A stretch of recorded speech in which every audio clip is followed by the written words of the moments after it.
तो अगर आप ये यहाँ पे देख रहे हो, ये सल्फर डाइऑक्साइड के नोट्स है। सल्फर डाइऑक्साइड में अगर आप देखो लिखा है वहाँ पे stored in steel cylinders over there. फिर प्रिपरेशन लिखा हुआ है। हमने देखा प्रिपरेशन उसका एस। फिर सल्फर ले सकते हैं, FeS ले सकते हैं, जिंक सल्फाइड भी ले सकते हो आप। फिर sulphur plus conc H2SO4 lab method भी देखा हमने। फिर अगर आप यहाँ पे देखो,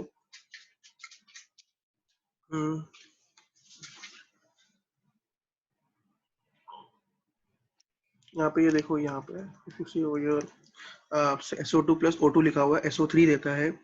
SO2 प्लस Cl2 आपको SO2 Cl2 लेगा।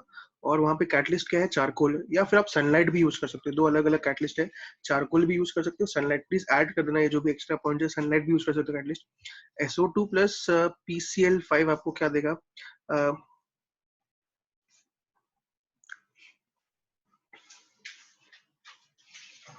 SO2 प्लस Na2O2 Na2SO4 देगा आपको।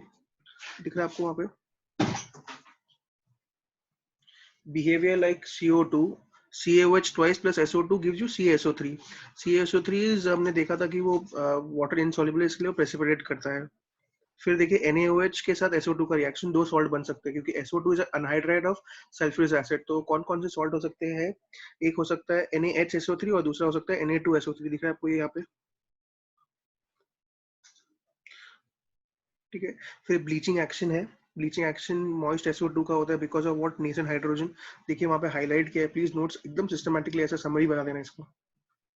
तो colored matter plus nascent hydrogen gives you what, colorless matter over there।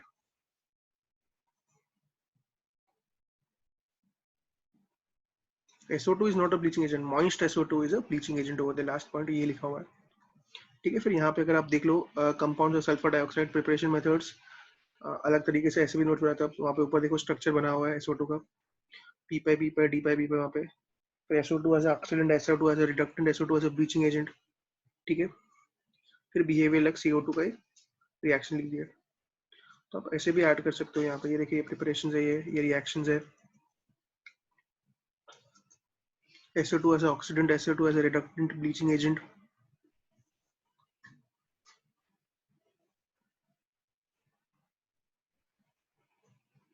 और फिर लास्ट में बिहेवियर लाइक CO2 है, दिख रहा है आपको। फिर ये देखिए ये यहाँ पे मैंने क्या किया है, ये देखिए यहाँ पे ये SO2 के ये साइड पे, सॉरी ये यहाँ पे ये साइड पे, लेफ्ट हैंड साइड पे।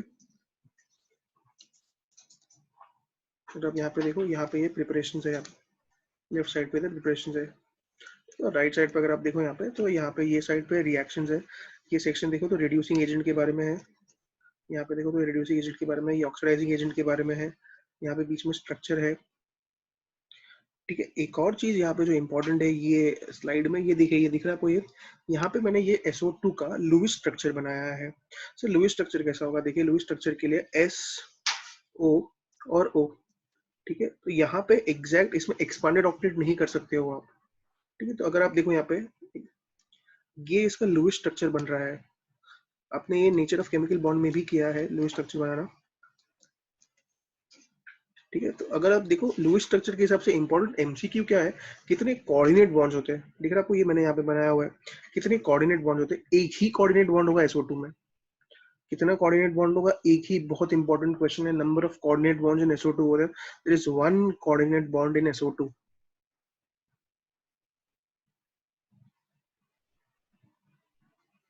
क्लियर है ये।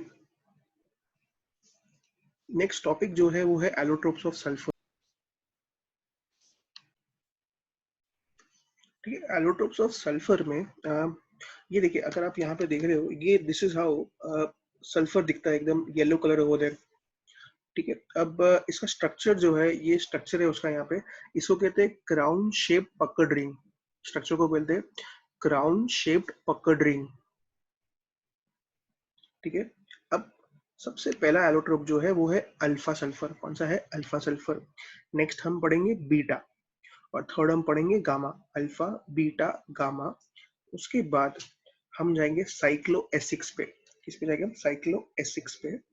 उसके बाद हम जाएंगे मिल्क ऑफ सल्फर पे। उसके बाद जाएंगे हम कोलोइडल सल्फर पे, ठीक है। अब ध्यान से सुनना, जो सीडी दे रहे हैं उनके लिए सिर्फ अल्फा बीटा और साइक्लो एस6 पढ़ना है, बाकी सारे एलोट्रोप्स नहीं पढ़ने हैं। नीट और जेई स्टूडेंट्स आपको सब एलोट्रोप्स पढ़ने हैं। सो अगर आप देखो सबसे पहला स्लाइड जो है ये है सल्फर के बारे में। अब वॉल्केनिक इरप्शन से आपको यहाँ पे अगर आप नीचे देखोगे ये सल्फर मिलता है जिसको हम रोल सल्फर भी बोलते हैं, ठीक है, वॉल्केनिक इरप्शन से मिलता है।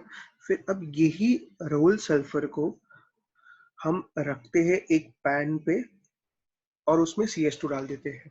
रोल सल्फर CS2 में डिसॉल्व हो जाता है और हम अभी ये पैन को रखते हैं so that all the solution can evaporate over there. What will remain over there is only pure pale yellow color crystals over there, which is nothing but alpha sulfur. Alpha sulfur is also called as rhombic sulfur or octahedral sulfur. CT students, very important, the alternate names over there, rhombic, alpha or octahedral. Alpha sulfur is the most common, most stable. All the allotropes when kept for a long duration of time get converted to back to with sulfur, alpha sulfur. Very important competitive exam question, which is the most stable allotrope of sulfur? It is nothing but alpha sulfur. Very stable over there, alpha sulfur is. ठीक है, preparation is, see, from volcanic eruptions you get naturally available nothing but rolled sulfur over there. Rolled sulfur, you take it in a pan and uh, uh, then mix it with carbon disulfide. It will form a solution, and now just keep that solution and let uh, uh, it evaporate. What remains over there is nothing but pale yellow crystals of what? Rhombic sulfur. Remember, rhombic sulfur is a crystalline allotrope of sulfur. Sulfur का crystalline allotrope क्या है? Rhombic sulphur. अगर आप यहाँ पे देखते हो, ये मैंने वही क्राउन शेप पकड़ रिंग ऊपर बताया है, दिख रहा है आपको ये? ठीक है, अब ये क्राउन शेप पकड़ रिंग में अगर आप ये सल्फर देखो, ये सल्फर अगर आप यहाँ पे देख रहे हो, ये सल्फर दिख रहा है आपको? ये सल्फर के पास 6 इलेक्ट्रॉन्स है, ठीक है। सबसे पहला क्वेश्चन इसमें, how many sulphur sulphur single bonds? How many sulphur sulphur single bonds देख लीजिए आप, 8 sulphur sulphur single bonds. Next question, what is the hybridization of sulfur in S8 molecule? What is the hybridization of sulfur in S8 molecule? If you look at any sulfur over there, it's making 2 sigma bonds. So you would think that it's sp hybridized. No, it's making 2 sigma bonds, right? Every sulfur is making 2 sigma bonds over here, okay? And it has 2 lone pairs also. It has what? 2 lone pairs also. So altogether the hybridization of sulfur in S8 is nothing but sp3. It's nothing but what? sp3. Clear है मैं क्या बोल रहा हूँ ये? So if I just look at over here,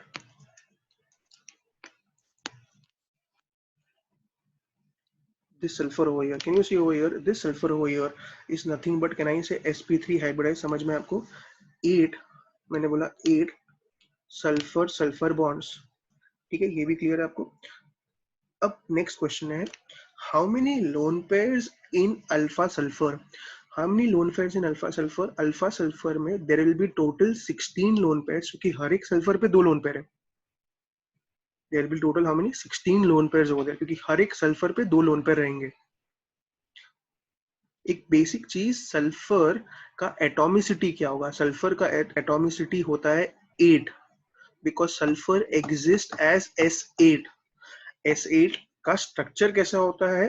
crown shape पकड़ ring. ये alpha sulphur का भी स्ट्रक्चर है, ये बीटा सल्फर का भी सेम स्ट्रक्चर होता है, क्राउन शेप पकड़ रिंग।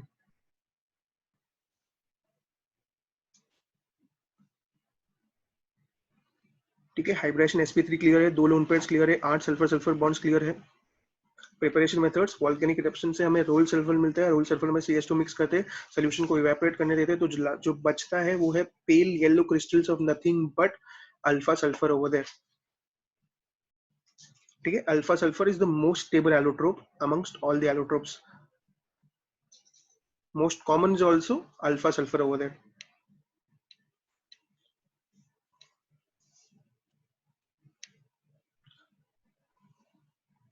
ठीक है, क्लियर है आपको अल्फा सल्फर? अल्फा सल्फर के अलग अलग नाम देख लो, रोम्बिक सल्फर, ऑक्टाहेड्रल सल्फर वगैरह। नेक्स्ट है बीटा सल्फर। ठीक है, बीटा सल्फर कैसे ऑब्टेन करते हैं? रोम्बिक सल्फर लीजिए, उसको हीट करते जाइए। ठीक है, हीट कीजिए, मेल्ट होने लगेगा, और फिर उसको ठंडा कर दीजिए। Take rhombic sulphur, heat it and then cool it, you will get a thin crust over there. You will get a thin crust over there. जैसे थिन क्रस्ट मिला, एक नीडल लीजिए, पॉइंटेड नीडल, और उसमें 2 होल्स बना दीजिए। ठीक है, अब उस थिन क्रस्ट के नीचे गरम गरम सल्फर रहेगा। ठीक है, वो जो आपका ऊपर का क्रस्ट है, ऊपर का जो क्रस्ट है वो आपका बीटा सल्फर है। ऊपर का क्रस्ट क्या है? Beta sulphur. वापस बोल रहा हूँ, अल्फा सल्फर लीजिए, अल्फा सल्फर को गर्म कीजिए और ठंडा कर दीजिए। जैसे आप गर्म करोगे और एकदम ठंडा करोगे तो एक ऊपर एक थिन क्रस्ट बन जाएगा। थिन क्रस्ट में एक नीडल लीजिए, 2 होल्स क्या कहते हैं, पियर्स कीजिए और उस पूरे क्रस्ट को बाहर निकाल दीजिए। जो क्रस्ट है आपका, वो आपका बीटा सल्फर है। अब जो नीचे गरम गरम सल्फर है, नीचे जो गरम गरम सल्फर है, उसको आप ठंडे ठंडे पानी में ऐड कीजिए तो आपका गामा सल्फर बन जाता है। बीटा सल्फर कैसे बनाते हैं? अल्फा सल्फर लेते हैं, उसको गर्म करते हैं और ठंडा कर देते हैं तो एक क्रस्ट बन जाता है। जो क्रस्ट है आपका, वो निकालते हैं हम। कैसे निकालते हैं? नीडल लेते हैं, होल्स बनाते हैं और पूरा का पूरा क्रस्ट निकाल देते हैं। जो क्रस्ट है आपका, वो बीटा सल्फर है। अब नीचे जो गरम गरम सल्फर है अभी, वो गरम सल्फर को हम ठंडे पानी में डालते हैं। तो ठंडे पानी में जैसे डाले तो जो पाउडर्ड फॉर्म बनेगा वो आपका गामा सल्फर है। बीटा सल्फर का भी शेप क्राउन शेप पकड़ रिंग होता है। तो उसमें भी 16 लोन पेयर्स, हर एक सल्फर sp3 हाइब्रिडाइज, उसमें भी 8 सल्फर सल्फर बॉन्ड्स। ठीक है, अब एक बहुत ही इंपॉर्टेंट चीज, अल्फा सल्फर को अगर आप हीट करते गए और अगर आप 369 केल्विन के ऊपर चले गए तो बीटा सल्फर मिल जाता है आपको। So at 369 there is a transition from alpha sulfur to beta sulfur. At the temperature, you have to remember this temperature, it's very important. At this temperature of 369 Kelvin, what happens? Alpha sulfur gets converted to beta sulfur. This 369 Kelvin is called as transition temperature. Is called as what? Transition temperature. Now understand this very important over there, that below transition temperature, alpha sulfur is stable. Above transition temperature, beta sulfur is stable. At transition temperature, both of them coexist.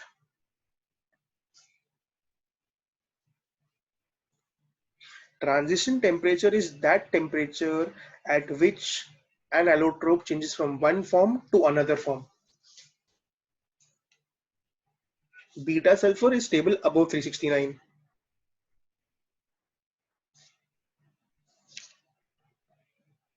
ठीक है,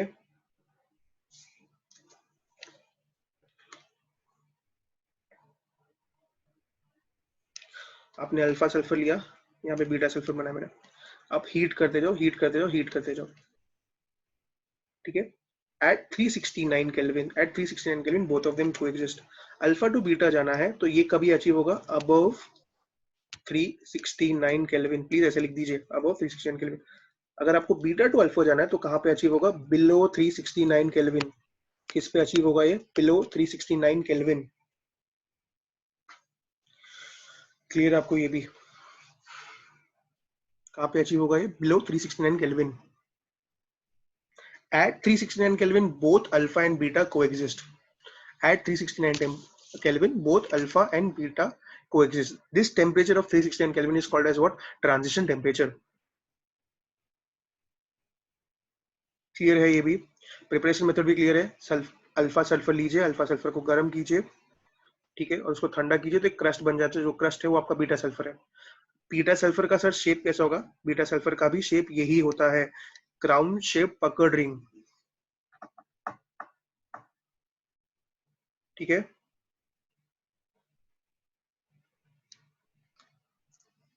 भाई आज store करेंगे, store करेंगे अमा। ऊपर ऊपर सुआ दे वो बाहर जतो रोज इन्हें बाहर जरूर पड़से नहीं बट अबे तू स्नोर करे छे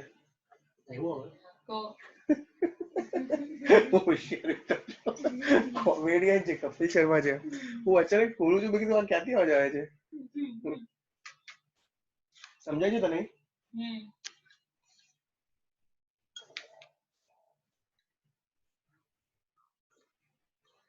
ट्रांजिशन टेम्परेचर क्लियर है आपको ये ठीक है ये अल्फा और बीटा सल्फर में डिफरेंस है पीसीएम स्टूडेंट्स ये जीटीबी का ही एक्सट्रैक्ट है डिफरेंस देखिए कलर में डिफरेंस है पेल येलो और ब्राइट येलो ठीक है शेप जो है एकदम ही माइक्रोस्कोपिक लेवल पे कैसे दिखता है एक ऑर्थोरोम्बिक है दूसरा मोनोक्लिनिक है तो ऑर्थोरोम्बिक और मोनोक्लिनिक क्या है ये अलग अलग शेप्स होते हैं ये आप एक चैप्टर आएगा सॉलिड स्टेट जहां पे आपको समझ में आएगा ये मेल्टिंग पॉइंट और डेंसिटी आपको लर्न नहीं करना है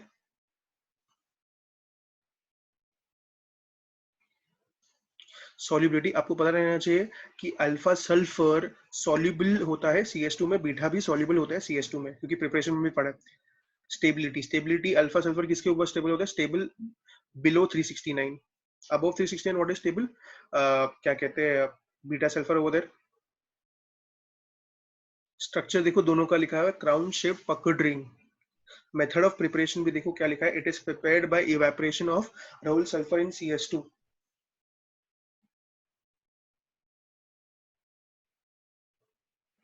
क्लियर है ये अब नेक्स्ट जो है एक और सल्फर है जो ये स्ट्रक्चर है साइक्लोएसिक्स एंजल सल्फर ठीक है साइक्लोएसिक्स एंजल स्ट्रक्चर दिख रहा है आपको ये अब ये जो स्ट्रक्चर आप देख रहे हो यहाँ पे ये एक और एलोट्रोप है सल्फर का जिसमें S8 नहीं है S6 है क्या है सल्फर के 6 एटम्स है मॉलिक्यूल में तो सर हम S6 क्यों लिखते हैं S8 क्यों लिखते हैं क्योंकि मोस्ट स्टेबल मोस्ट कॉमन क्या है हमारा कौन सा एलोट्रोप है अल्फा सल्फर ऐसे तो S2 भी होता है S3 भी होता है लेकिन हम लिखते क्या है S8 हमेशा क्योंकि मोस्ट स्टेबल मोस्ट कॉमन क्या है वहां पे अल्फा सल्फर होता है अब ये सल्फर का नाम क्या है देखो ये सल्फर का नाम है साइक्लोएसिक्स एंजल सल्फर और एप्सिलॉन सल्फर क्या नाम है साइक्लोएसिक्स एंजल सल्फर और एप्सिलॉन सल्फर ठीक है इसका शेप क्या है चेयर शेप्ड दिख रहा है आपको चेयर शेप्ड स्ट्रक्चर है अब इसमें भी अगर आप देखोगे हर सल्फर के पास 2 लोन पेयर रहेंगे हर सल्फर के पास 2 लोन पेयर होंगे तो टोटल लोन पेयर 12 हो जाएंगे और हर सल्फर sp3 हाइब्रिडाइज्ड होगा ठीक है हर सल्फर क्या होगा sp3 हाइब्रिडाइज्ड याद ये रखना है चेयर शेप होता है ठीक है तो अल्फा बीटा एंजल ये 3 स्ट्रक्चर्स ही पढ़ना है सीडी स्टूडेंट्स को आगे के एलोट्रोप्स आपको नहीं पढ़ने हैं अब मैं आगे कर जाता हूँ नेक्स्ट है गामा सल्फर की अगर मैं बात करूँ गामा सल्फर को कैसे बनाते हैं देखो स्टार्ट कैसे किया था मैंने अल्फा सल्फर से अल्फा सल्फर कहाँ से मिलता है वोल्केनिक इरप्शंस में से आपको मिलता है रोल सल्फर में वो आप कार्बन डाइसल्फाइड में रखो एक पैन में रखो और सोल्यूशन को इवेपोरेट होने दो तो जो लास्ट में बचेगा वो पेल येलो क्रिस्टल्स क्या है मेरा अल्फा सल्फर अब ये अल्फा सल्फर ले लो अल्फा सल्फर को गर्म करो ठंडा करो तो ठंडा करने के बाद आप एक नाइफ से एक नीडल से दो होल पियर्स कीजिए और लिक्विड को जो गरम गरम सल्फर है उसको ठंडे ठंडे पानी में डालोगे तो क्या बनेगा आपका प्लास्टिक सल्फर होगा प्लास्टिक सल्फर जो है अमॉर्फस एलोट्रोप है प्लास्टिक सल्फर क्या है अमॉर्फस एलोट्रोप है और अमॉर्फस एलोट्रोप्स का अमॉर्फस सॉलिड्स का कोई शार्प मेल्टिंग पॉइंट नहीं होता है क्रिस्टलाइन का शार्प होता है एक एग्जैक्ट वैल्यू होता है दो अलग अलग टाइप के सॉलिड्स होते हैं एक होता है क्रिस्टलाइन सॉलिड दूसरा होता है amorphous solid in detail solid state chapter में होगा ये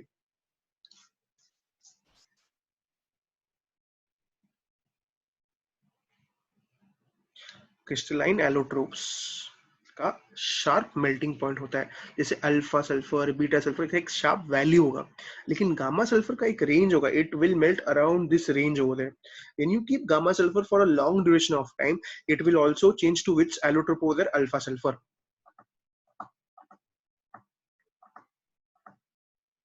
plastic sulfur neither soluble in water nor in carbon disulfide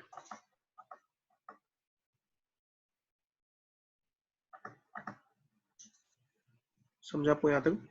so alpha beta gamma के आप प्रिपरेशन मेथड्स एकदम सिंपली लिंक कर सकते हो। देखो मैंने क्या बोला, आप लीजिए रोल सल्फर को आप कार्बन डाइसल्फाइड में सोल्यूशन में रखिए और उसको इवेपोरेट होने दीजिए। तो लास्ट में जो बचेगा वो क्या रहेगा बेसिकली आपका, वो रहेगा आपका पेल yellow crystals of alpha sulphur which is crown shape पकड़ रही।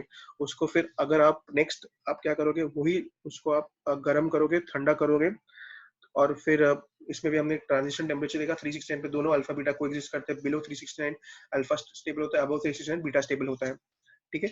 And at 369 both of them coexist. अब ये जो बीटा सल्फर है वो क्या रहता है, वो जो हमने जो थिन क्रस्ट निकाला, वो थिन क्रस्ट क्या है मेरा, बीटा सल्फर। अब नेक्स्ट क्या है मेरा, गामा सल्फर। गामा सल्फर कैसे होता है, जो थिन क्रस्ट के नीचे गरम गरम सल्फर था उसको ठंडे पानी में डाला तो क्या बन गया, गामा सल्फर।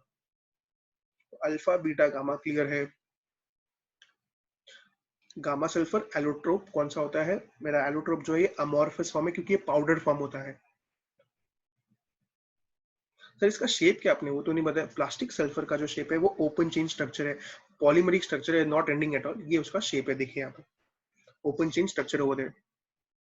अब मैं इसमें नहीं बोल सकता कि एक सल्फर सल्फर बॉन्ड है, दो सल्फर सल्फर बॉन्ड है, ऐसा कुछ नहीं। जैसे मैंने आपको बोला था 8 सल्फर सल्फर लिंक की, यहाँ पे मैं नहीं बोल सकता कि ये ओपन चेन है, पॉलीमर है।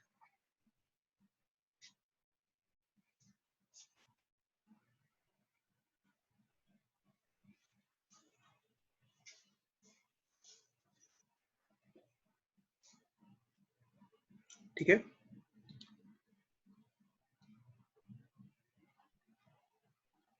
नेक्स्ट है मिल्क ऑफ सल्फर। मिल्क और सल्फर बनाने के लिए आप स्टार्ट करोगे मिल्क ऑफ लाइम से, मतलब कैल्शियम हाइड्रोक्साइड से। किसे स्टार्ट करोगे, मिल्क ऑफ सल्फर को बनाना है तो मिल्क ऑफ लाइम से स्टार्ट करोगे आप। मिल्क ऑफ लाइम में आप अल्फा सल्फर ऐड कर दीजिए और हीट कीजिए सोल्यूशन को। तो दो कंपाउंड बनेगा, एक कैल्शियम पेंटासल्फाइड और एक कैल्शियम थायोसल्फेट।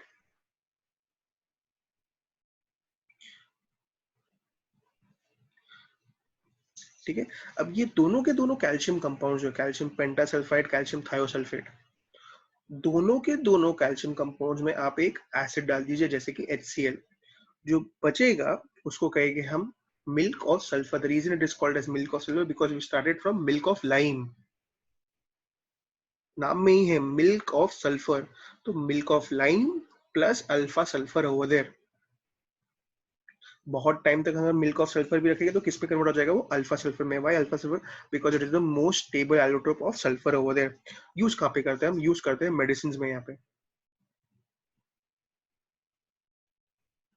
क्लियर है मिल्क ऑफ सल्फर। नेक्स्ट देखिए यहाँ पे क्या है, कोलॉइडल सल्फर। क्या है कोलॉइडल सल्फर, कोलॉइडल सल्फर बनाना है तो आपको दो एसिड्स ले सकते हो जैसे कि H2S HNO3। दो एसिड्स ले लीजिए, मिक्स कर दीजिए, तो लास्ट में जो प्रेसिपिटेट बनेगा वो क्या है, कोलॉइडल सल्फर। ठीक है, पहला रिएक्शन क्लियर है, H2S plus HNO3। H2S plus HNO3। अब यही H2S को अगर आप दूसरा कोई एसिड ले लो जैसे कि आप SO2 ले लो, SO2 इज एसिडिक ऑक्साइड, तो H2S प्लस एसिडिक ऑक्साइड ले लो तो भी क्या बनेगा आपको, सल्फर बनेगा, कोलोइडल सल्फर वो। ठीक है। अब आपने एक और एसिड ले लिया जैसे कि HCl ले लिया, तो बेसिकली आपको कोलोइडल सल्फर का प्रिपरेशन याद करना है तो एकदम सिंपल है, एसिड्स होने ही चाहिए वहां पे।